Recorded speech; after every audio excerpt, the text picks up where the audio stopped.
Uzmanības centrā homeopātija.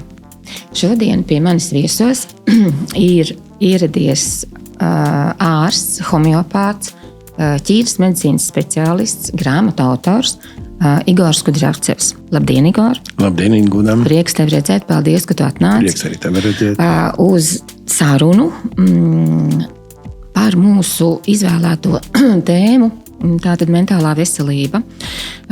Spriežot pēc tā, kā tu sevi pozicionē, kā tu raksti grāmatas, par ko tu raksti grāmatas, mentālā veselība tev ir tuva tēma. Tu noteikti tajā esi iedziļinājies un tev par to noteikti ir ko teikt. Bet līdz tam, kamēr mēs tiekam līdz šai tēmai, es gribētu iepazīstināt tevi, lai tu par sevi pastāsti, kā tu vispār nonāci medicīnā, kā tu nonāci līdz ārsta profesijas izvēlei. No vienas puses var teikt, ka man jau nebija citas izvēles, jo es esmu ārsts 4. paudzē. Vecāki bija ārsti, vecmamiņa. Ārsta palīgs, kā tagad sauc felšers, vecmāmiņa, vecmāte. Un kādu brīdi es domāju, ka es būšu izmeklētājs. Man ļoti patīk izmeklēt visādus noslēpumus. Bet tad es saprotu, ka ārsts dara to pašu. Un gribējis par to psiholoģiju un psihiatriju uzreiz es sāku interesēties. Es jau zināju, ka es būšu. Strādāšu tajā jomā. Visu studiju gadus praktiski ar to nodarbojos. Bija arī studentu psihiatrijas pulciņa priekšsēdētājs kādus pāris gadus. Tātad daudz laika es novadīju tur Tvaikielā, bet baltā halātā. Pirms tam tava dzīve Ventspilī, kur strādāja tavi vecāki, bija ļoti, kā teikt, materiālistiski noskaņots. Es vienmēr biju materiālistiski noskaņots, jā, bērnībā, bet man patīk arī kaut kādas labdarības lietas. Mēs ar skolā vēl ar pušiem tur mēģinājām kaut kādus ievainotus dzīvniekus meklējām uz ielām, mēģinājām viņiem sniegt palīdzību. Organizējām pat tādu sanitāru brigādi, kurā varētu palīdzēt cilvēkam, kas tur uz ielas cieš. Bija vēlme tiešām cilvēkiem palīdzēt. Un tad tu gāji reizēm ciemos pie tēta? Es gāju, tāpēc, ka viņi strādāja, mamma bija Ventspils slimnīcas bērnu nodaļas vadītāja, tad no rīta līdz vakaram viņa bija laba specialiste un bija daudz smagu pacientu, un tad tā nenormēta darba diena. Tētis strādāja morgā, viņš bija patanatoms un tiesmedicīnas eksperts. Viņam arī reizēm darbā bija daudz. Un tāpēc pēc skolas man kur bija jāiet. Mājās neviena nav, es eju vai pie mammas, uz slimnīcu, tas nebija tālu. Tur pie reizes varēja paēst, tāpēc es esmu pieradis pie slimnīcas nedienkartes. Vai gāju pie tēta, tur nebija ko ēst, bet mēs gājām ēst pusdienas restorānā. Un tad viņš man stāstīja par to savām lietām. Un jau 8. klasē es jau iegāju nopietni tajā morgā. Saku interesēties tuvāk. Tētis man sākumā parādīja to.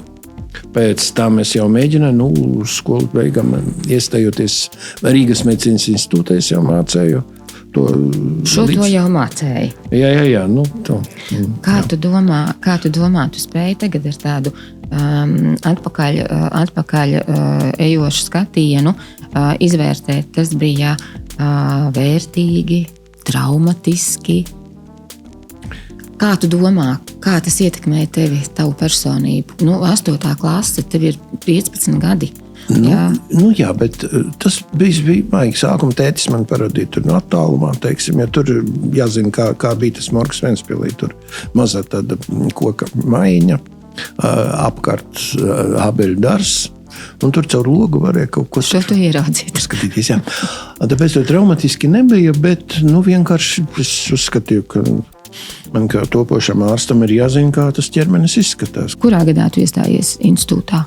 Es iestājos 77. gadā. 77. Jā, tas ir tāds dziļie padomju laiki. Jā.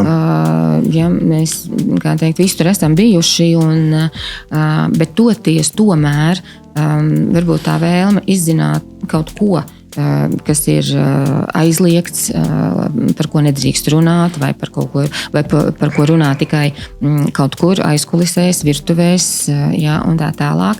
Un tomēr jau studējot, tu tomēr jau interesējies par pilnīgi citām lietām nekā students vidējais. Es interesējos par tam dvēseles tiem noslēpumiem, par to, ko sauc psiholoģija tagad. Par to, par ko nedrīkst runāt, man kaut kā īpaši nebija tāda interese kaut ko zināt. Man interesēja dvēsele un kosmos. Tas gan, dzīvojot Ventspilī, es brīvdienās braucu uz Rīgu pie vecmāmiņas un gāju uz planetāriju. Un tas bija vienkārši kaifs. Tur man ļoti žēl, ka planetārija nav. To vajadzētu visiem, arī tagad. Un kad tu tā balss interesanti skanē, un kad es redzēju to zvaigžņu debesis, es zinu, ka tas nav īstais, bet tik un tā pēc tam man bija sajūta, ka ir kaut kas ārpus mums. Kaut kāds arī nevis noslēpums, bet lieta, kura vienkārši ir jāatrod. Viņa ir, viņa pastāv. Viņa ir, un viņa tā kā vēršas pie manis. Viņa mani sauc. Bet tas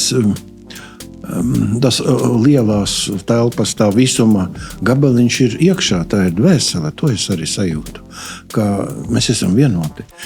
Pēc tam es tikai to noformulēju, bet sajūta bija tāda ļoti interesanta. Un tas man palīdzēja arī tālāk. Jā, redz, un tas ir arī ļoti interesanti, ka tas cilvēkam ir piemītošs, esot ļoti, ļoti jaunam, ļoti jaunā vecumā, ļoti jaunos gados. Jā.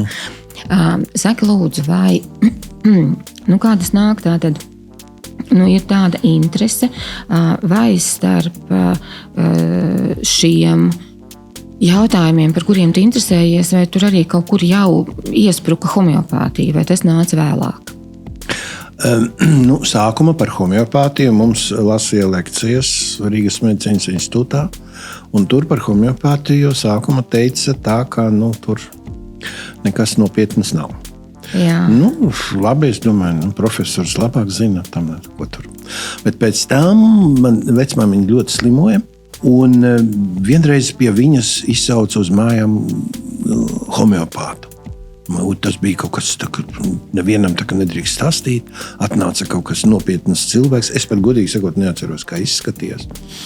Tā saruna ilga stundu vai vairāk. Saka, dakteris nevar tik ilgi runāt. Ko tur? Un tad pēc tam, kā parasti pēc jaunas terapijas, viņai paliek labāk. Kas te ir šita interesanti? Es vienkārši biju, kā es saprotu, godīgs novērotājs. Es redzēju, kas notiek. Ja es atzīmēju pozitīvus rezultātus, tad es domāju, droši vien tā ir. Man stāsta, nē, tas nevar būt. Kā nevar būt, kad es to redzu? Tad tas notiek. Palika labāk. Toreiz vēl nebija aizraušanās ar homeopātiju, bet kaut kas tāds, kā tagad teiktu, holistisks skats uz dzīvi jau saka veidoties. Bet es vēl biju materiālists, nekāda dieva nav. Katrā ziņā runājot par profesoru Melzobu, kas mums mācīja farmakoloģiju, tad man pavisam nesen Ozoliņas kundzes meita izstāstīja, respektīvi Ozoliņa kundze vadīja mūsu aptieku, homeopātisku aptieku ļoti, ļoti ilgus gadus, un viņa arī bija tā, kura prata mūsu aptieku aizstāvēt, jo padomju laikā bija pieņemts lēmums mūsu aptieku slēgt, un viņa taču atrada veidu, kā var to neizdarīt. Viņa aizbrauca uz Maskavu un panāca, ka mūsu aptieka kļūst par Maskavas homeopātiskās aptiekas filiāli. Un tāpēc mūsu aptieku neaizslēdza, un mūsu aptieka darbojās. Vispār mūsu aptieka, kas ir dibināta homeopātiskā aptieka 1833. gadā, nav pārstājusi strādāt nevienu mirkli, izejot cauri visiem tur kariem un visām krīzēm un nepatikšanām un telpu maiņām un tā tālāk. Mūsu aptieka vienkārši ir, man liekas, tāds unikāls veidojums. Lūk, un tad Ozoliņa kundzes meita man izstāstīja, ka mamma ir stāstījusi, ka melzops kaut kādā pasākumā, ekskursijā vai kaut kur viņai ir atvainojies par saviem izteicieniem, ka viņš tomēr nedomā, ka viss ir nekas attiecībā par tad homeopātiju. Viņš arī bija godīgs novērotājs. Jā, viņš acīm redzot arī bija godīgs, bet acīm redzot studentiem drīkstēja stāstīt tikai to, ko drīkst stāstīt studentiem. Nu jā, un tātad tie ir studiju gadi, interese par visu kaut ko, kā tu sāk strādāt, kā tā specialitāte tu sāk strādāt. Nu, pēc beigšanas, es domāju. Es jau visu laiku domāju, ka būšu psihiatrs, bet pēdējā brīdī es tomēr izvēlējos terapiju. Tāpēc, ka gribēju zināt arī medicīnu plašāk nekā tikai to mentālas problēmas. Nu, un sākumā es biju iecirkņu terapeits Dzelzceļa poliklinikā. Nu, bet tik un tā man interesē visādas neparastas lietas. Paralēli tu lasīji Farringtonu. Farringtonu es saku lasīt, gandrīz vai jā. Tas bija kaut kāds 84. 5. gads, kad man vienkārši mani draugi, kuri ar to nodarbojas jau sen, nebūdami ārsti, nodarbojas ar homeopātiju. Man pastāstīja tā un tā par to, ka tā ir laba lieta, pamēģini. Un es saku lasīt, un tad es saprotu, ka tur ir kaut kas neparasts. Ir intuitīvi ir jūtams, ka tā ir nopietna lieta. Jā. Ja tev ir intuīcija, tu vari atšķirt. Bet Farringtons ir taču īpašs ar tieši ar salīdzinošajiem medikamentiem, ar 2 diagnozēm. Jā? Viņš ļoti, ļoti dziļi un pamatīgi, kā teikt, iztirzā visus homeopātiskos preparātus, tur par nodaļām, par saslimšanām, par nozoloģijām, un tā tālāk. Un vispār viņu lasīt ir nesagatavotam varbūt, vai izvēloties viņu kā pirmo, noteikti ārkārtīgi grūti. Ja, jo tur visu laiku iet tātad viena problēma, kur tiek diferencēta no milzuma daudz preparātiem, tiek raksturotas visas atšķirības, kāpēc šis preparāts jā, bet kāpēc šis preparāts nē. Un pie tām Farringtons, man liekas, tā ir viņam vienīgā grāmata, ko viņš ir uzrakstījis, jo viņš ļoti agri nomira, viņš ļoti jauns nomira.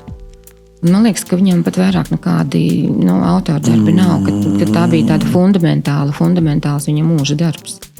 Droši vien, jā, es atceros, ka man tas bija tādas kserokopijas vai es arī esmu pirmās grāmatas par homeopātiju vispār lasīju vecajā drukā, izdotas Latvijas laikā. Un pēc tam bija kserokopijas no grāmatām. Jā, mums bija pat speciāli pazīstams cilvēks, kurš kserokopēja un vēl tā ļoti skaisti iesēja cietajos vākos, lai tas būtu tāds rokās turams priekšmets, kurš neizbirst pa sastāvdaļām. Un tad tev arī ir kaut kāda pirmā personīgā pieredze ar ārstēšanos homeopātisko? Tad, kad es sāku jau strādāt, saslimu ar gripu. Toreiz slimības lapas deva uzreiz nedēļu, ja diagnoze gripa. 6 dienas.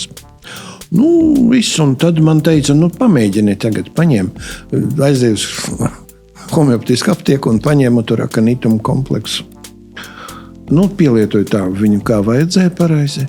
Dienāks laikā es biju vesels, es ļoti labi atceros. Sākumā bija svīšanas, šausmīgi pārsinājums, temperatūra 42,8. Varbūt ne tik daudz, bet bija šausmīgi karsti, šausmīgi gribēs dzert. Un es izdzeru, man pat bail teikt, cik. Protams, akanituma kompleksā ir brionija iekšā. Akanituma, brionija un beladonna. Jā. Bet nākamajā rītā es biju vesels. Es jūtos, ka es esmu vesels. Man 5 dienas vēl brīvas. Tā ir laba lieta. Es to ņemšu. Un tad es saku arī citiem ieteikt, bet kā parasti šito tagad dzeriet visi. Un tad es saku pa īstam interesēties. Arī meklēt kaut kādas grāmatas, sarunāties ar cilvēkiem, kuri to praktizē. Bija ļoti interesanti. Praktizē savā ģimenē vai nevis ārsti, jo ar ārstiem nebija vēl tas īstais kontakts. Tikai pēc tam, kad es beidzu kursus Maskavā 90. gadā. Respektīvi, tavi pirmie mācību soļi homeopātijā notika Maskavā?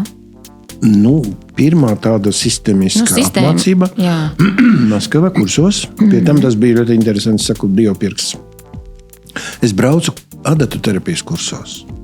Un pēc tam izrādījās, ka tajā pašā auditorijā vakaros notiek homeopātijas kursus. Es biju priecīgs, es dabūju naudu, lai to visu apmaksātu. Tad es mācījos gan to 4 mēneši. Bija fiziski sarežģīti. Grūti, bet toties, viss un toties. Tāpat Ozoliņas kundze mums arī lasīja lekcijas.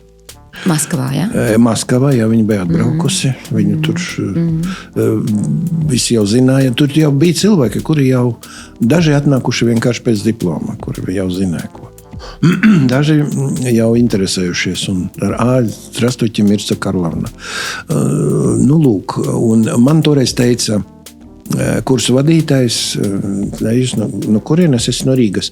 Un toreiz, pat cik homeopātu nebija daudz, viņš man teica, Latvijā ir 12 homeopāti. Tad es teicu, es būšu 13. homeopāti. 90. gadā, jā. 90. gadā. Es nezinu, vai tā pa īstam tā ir, bet es saku 13. homeopāts. Es domāju, ka tuvu īstenībai tas varētu būt. Jā. Droši vien. Un tad pēc tam es atbraucot, es veselu mēnesi atkal strādāju aptiekā. Pats mēģināju gatavot tos graudiņus un tinktūras, krātīt un visu kaut ko. Tad arī paldies Ozoliņas kundzei. Un tad es aizēju stažēties pie ārstiem. Pie viena, tur pieņemšana, pie otra, tur sēdēju, vienkārši skatījos, kā tas viss notiek. Un tad domāju, labi, tagad pašam var. Bet patstāvīgi es vēl nebiju. Man bija tikai adatu terapijas certifikāts toreiz. Tālūk. Jo vispār runājot par to izglītošanos, homeopātiju mācīties patiesībā ir ārkārtīgi grūti. Ārkārtīgi grūti. Un labākais veids, bez tā, ka mēs mācāmies teorētiskās zināšanas, ka mēs klausāmies tur lekcijas, un tā tālāk, patoģenēzes preparātus, arī tādas nozoloģiskās lietas, man šķiet, ka nav labākas skolas par nosauksim to, varbūt tās ir, tās pat nav supervīzijas tomēr, jo tu jau kā māceklis pie sava kolēģa, vienkārši sēdi stūrī, klusē un klausies un skaties, kā tas apmācība darba vietā. Apmācība darba vietā, jā.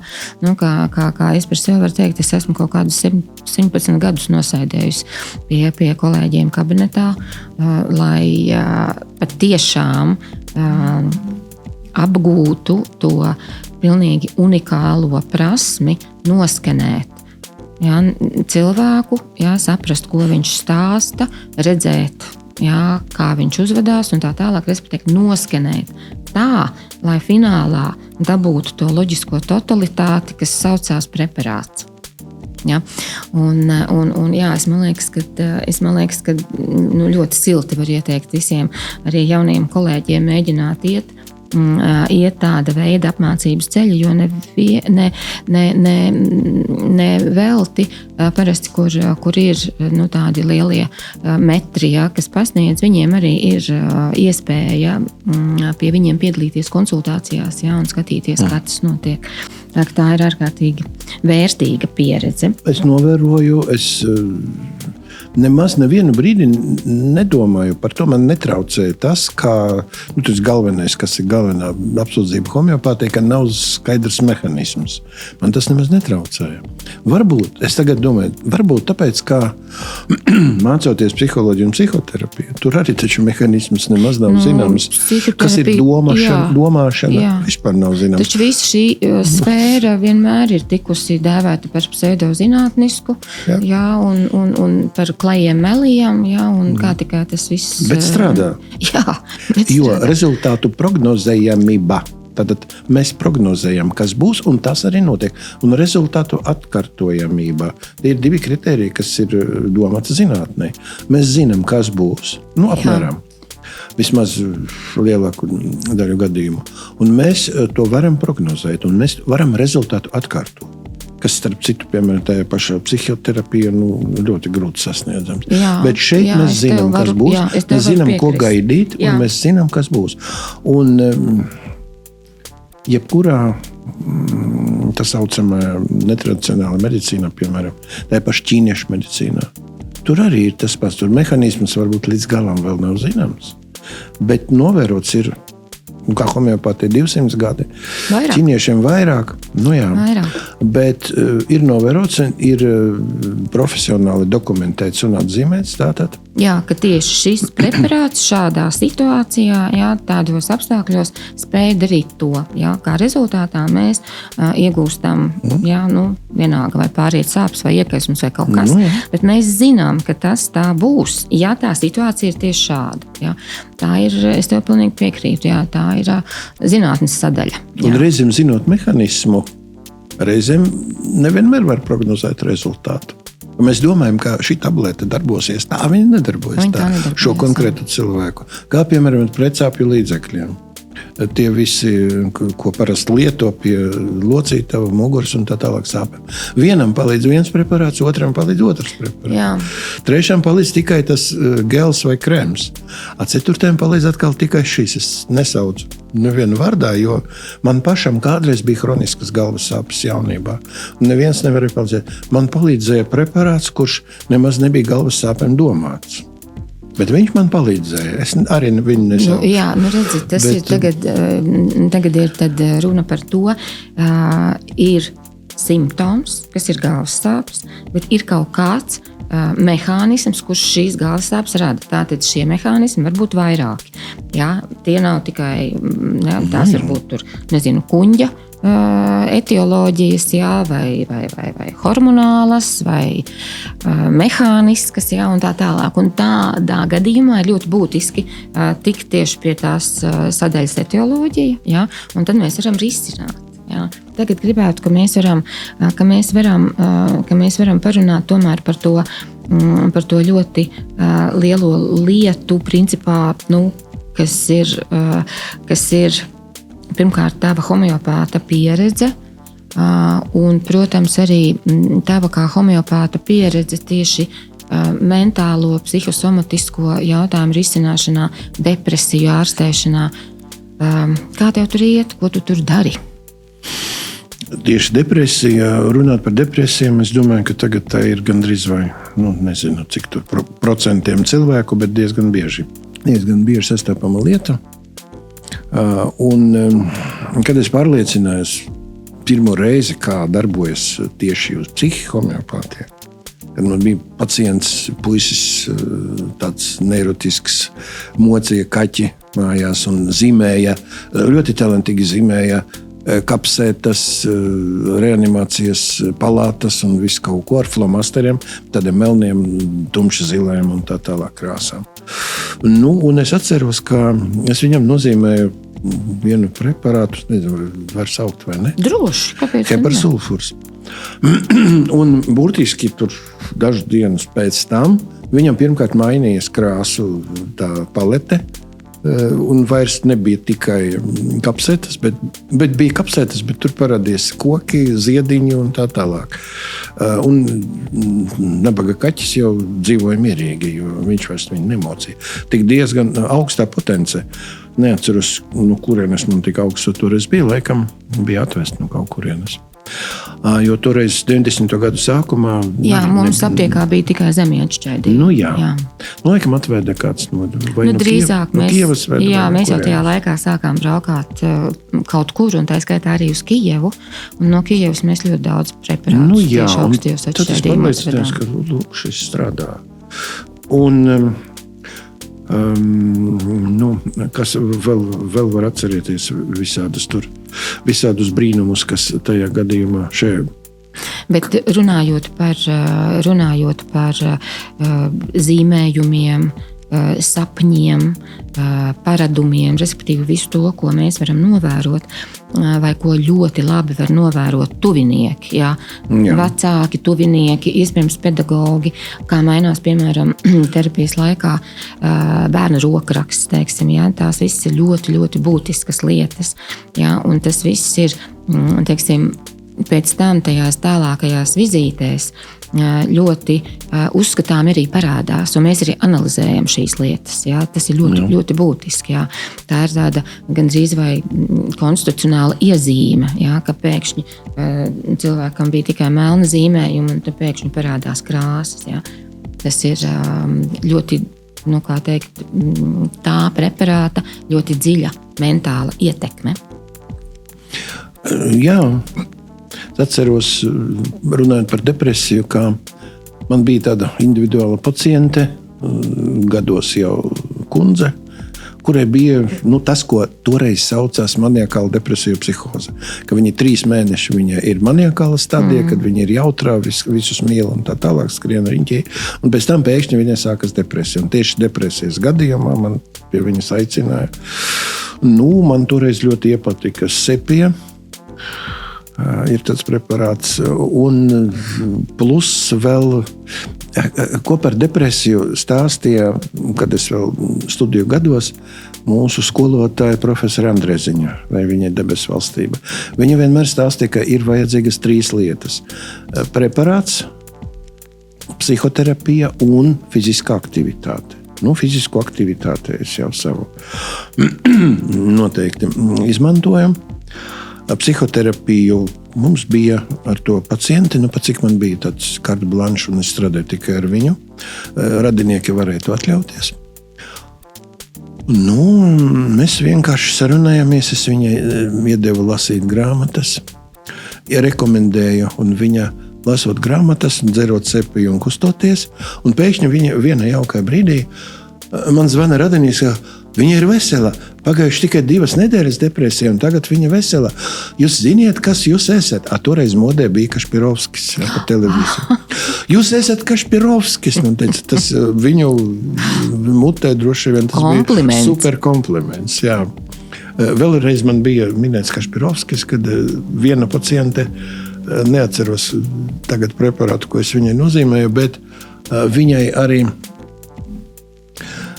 ātri palika labāk, un viņa stāstīja apkārt visiem, ka man pat Kašpirovskis nepalīdzēja. Es biju pie viņa Maskavā, bet Kudrjavcevs man palīdzēja. Saka, rekā, viss, tagad es esmu krūtāks.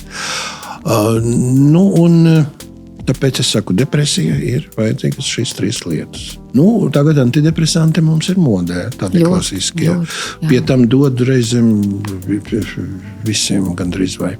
Tie preparāti arī palīdz. Ja pareizi nozīmēts, tur arī diezgan sarežģīti ar to ir.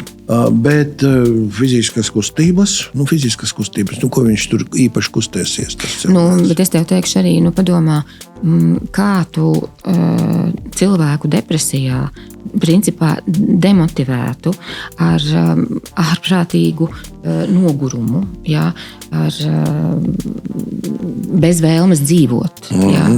Kā tu viņu vari piedabūt pie kustībām, lai viņš kaut ko dara? Es saku, nosēt viņam punktus.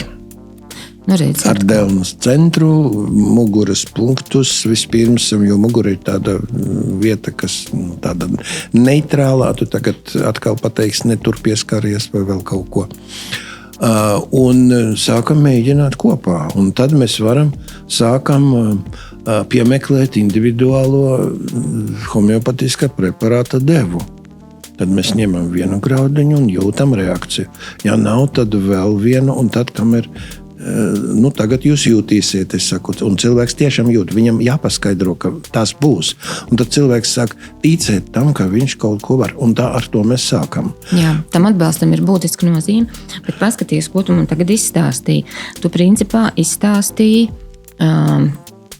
tādas īstas integratīvās medicīnas piemēru. Ja?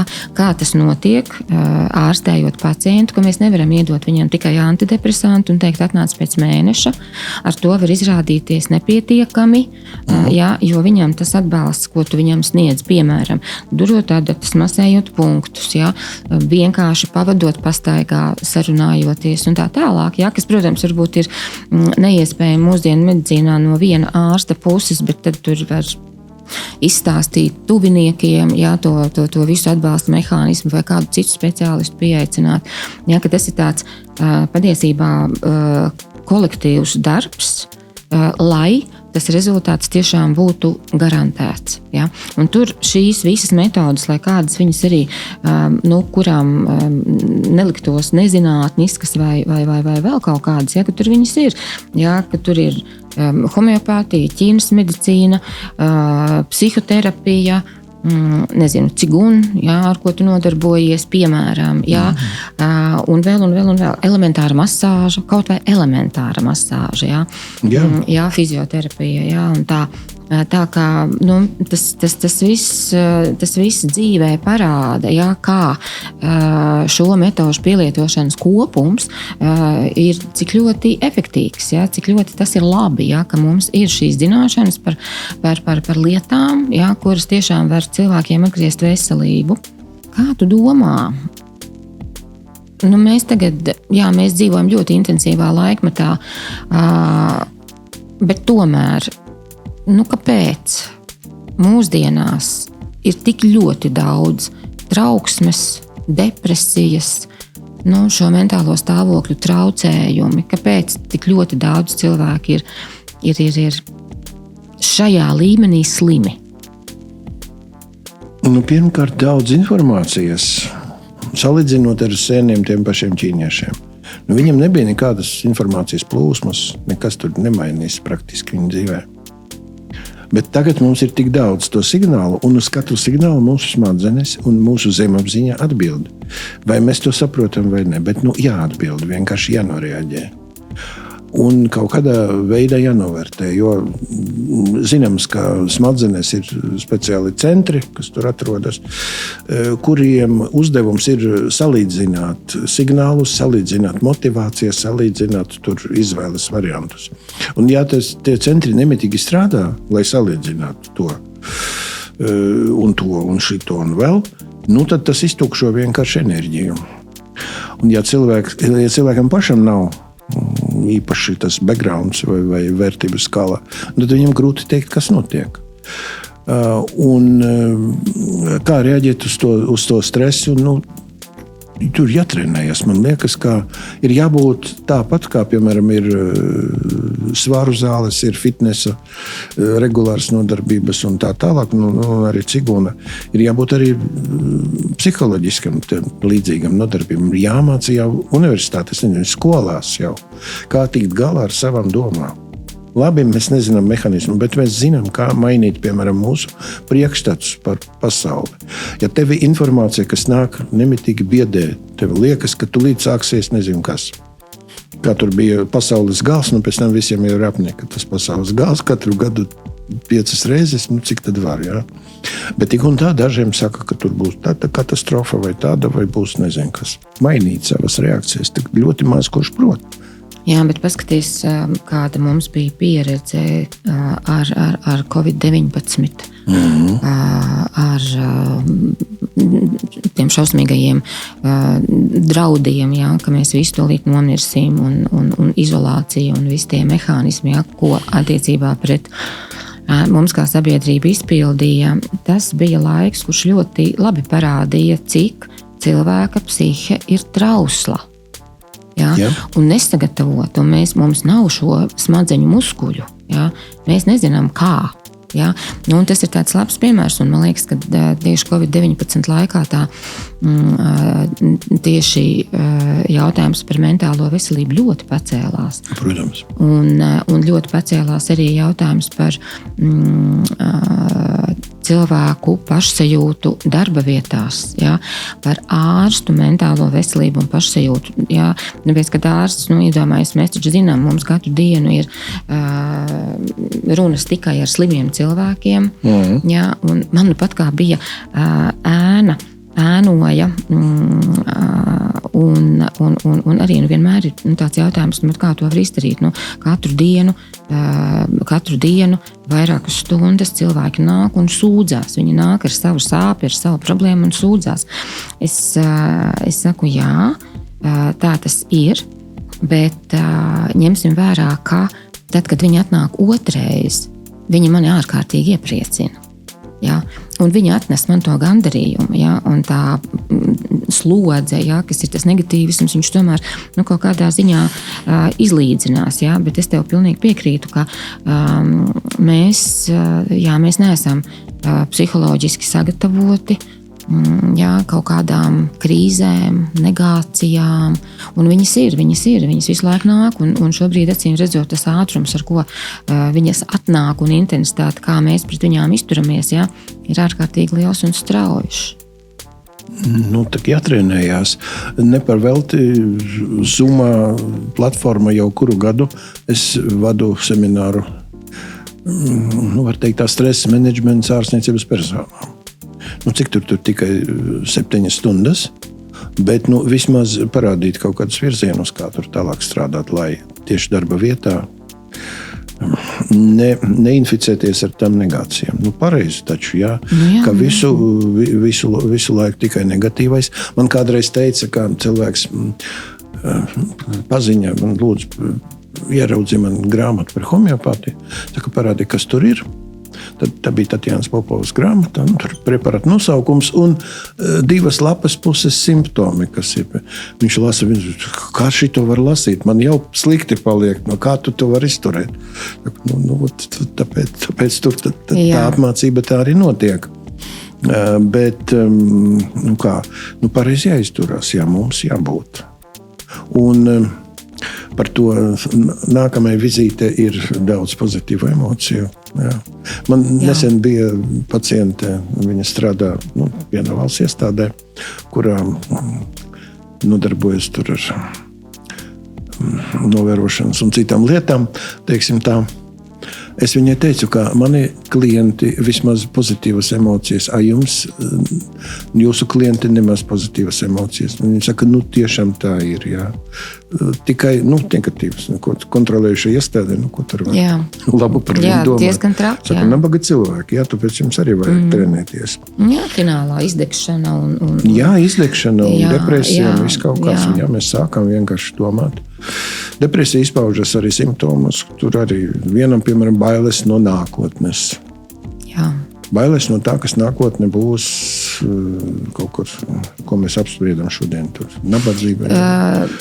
Es teicu brīvonība, un brīvonība drīzāk bailes no nabadzības. Jā, respektīvi, tas ir stāsts par nākotni, kā būs uz priekšu, nedod Dievs piemeklēs nabadzību. Jā, bet tas nonāk līdz tādam uzmācīgam stāvoklim. Ja? Tā nav vienkārši doma, kas ienāk prātā, un tad pēc sekundes viņa aizmirst. Ja? Cilvēks dzīvo ar to, viņš visu laiku ir tajā šausmīgajā stāvoklī, un viņš nevar, viņam nav nekādas izejas, viņš neredz, kāda ir izeja. Ja? Un reizēm pietiek tiešām piemeklēt preparātu, ka tas viss diezgan ātri pārējās. Jā, bet es vispār ir apbrīnojami. Cik es jau pāri pa 30 gadiem esmu homeopātijā, un es joprojām esmu spējīga brīnīties par homeopātiskā preparāta tieši psiholoģisko efektu. Kā viens konkrēts preparāts var izmainīt cilvēka mentālo stāvokli. Jā. Tas man tiešām ir. Jā, un cilvēks nes līdzi, man ir paciente, kā viņa pati saka, viņa ir lahēzis atkarīgā tagad. Ka vienreiz viņai bija visādas bailes un tā tālāk, un vēl daži simptomi, kas ir raksturīgi šim preparātam, bet es tā paskatījos suldzības kreisajā pusē, tur gan roka, gan plecs, gan viss kaut kas domāja. Izskatās pēc šī nozīmē, viņa tikai pēc tam uzzināja, no kā gatavo šo preparātu. Saku, vai šausmīgi dindīga čuluska suru kuku, kas dzīvo Brazīlijas džungļos. Bet tad viņi saka, viss tagad viņai tas lahēzis vienmēr ir klāt. 200, viņai pat nevajag augstāk. Ja kas, pēkšņi viņi jūt, viņa ņem 1 vai 2 graudiņus, un tad viņai paliek labāk. Katrs cilvēks kaut kā mācās sevi glābt. Kāds vitamīnus lieto, kā es vienmēr saku, kā vinnē tas, kurš zina savu konstitucionālo preparātu. Tad viņš tiešām viņu var lietot preventīvi un ļoti lielā mērā sevi pasargāt no ļoti daudzām nepatikšanām. Bet saki lūdzu, vai tev pašam personīgi ir bijusi darīšana, tevi ir piemeklējis kaut kas līdzīgs, nezinu, trauksmei, depresijai, nomāktībai? Depresijas kā tādas man nebija. Es jokoju, ka man pagājušajā gadā bija depresija. Bet tiešām bija vasarā. Diezgan ilgi, kādas 3 stundas. Dīvaini. 3 stundas. Es vienkārši jūtos, tad droši vien tas man bija dots, lai es sajūtu, kas maniem pacientiem notiek. Varbūt tu tajā brīdī konsultēji kādu un vienkārši... Nē, tas bija vasarā, kad darba empātiska reakcija. Maz, jā. Vienkārši pēkšņi sajūta, ka viss ir šausmīgi slikti un nezinu, kas būs tur nākotnē un tā tālāk. Un es novēroju intereses pēc, domāju, kas tad būs. Tur vēl bija kaut kādi daži simptomi. Bet es paņēmu savu iemīļoto preparātu, man viss palika labi. Ātri pārgāja.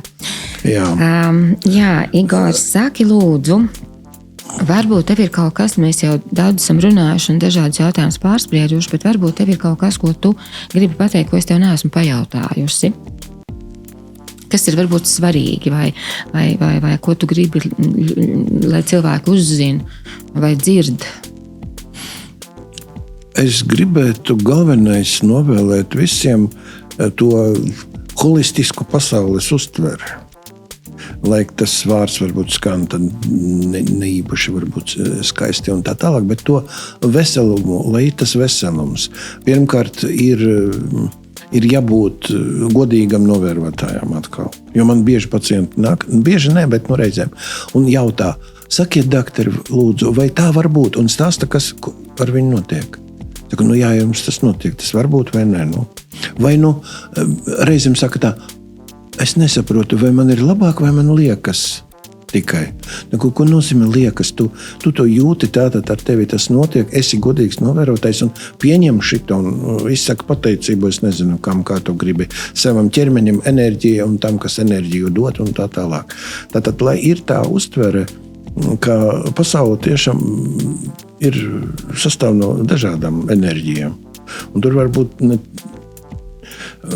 kopīgs kaut kāds, garīgais ceļš var būt viens, bet tik un tā ir vairākas sastāvdaļas šajā pasaulē. Un jāuztver un jāmēģina sintezēt visu to, kas vismaz nav domāts negācijām.